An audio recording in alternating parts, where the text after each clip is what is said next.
Traktorlarimiz uchun yangi kelgan 3 ta to'pli nasoslarni ko'rsatib o'tamiz. Birinchi to'pli nasosimiz 0520 2009-yilgacha ishlab chiqarilgan MTZ traktorlari uchun. Ikkinchi to'pli nasosimiz 420.1 yangi turdagi MTZ traktorlari uchun.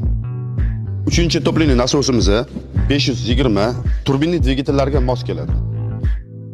Traktorlarimiz uchun yangi kelgan 3 ta to'pli nasoslarni ko'rsatib o'tamiz. Birinchi to'pli nasosimiz 0520 2009-yilgacha ishlab chiqarilgan MTZ traktorlari uchun. Ikkinchi to'pli nasosimiz 420.1 yangi turdagi MTZ traktorlari uchun.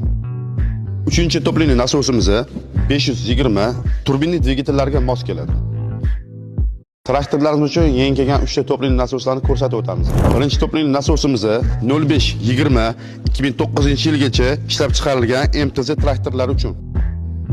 Ikkinchi to'pli nasosimiz 420.1 yangi turdagi MTZ traktorlari uchun. Uchinchi to'pli nasosimiz 520 turbinli dvigatellarga mos keladi.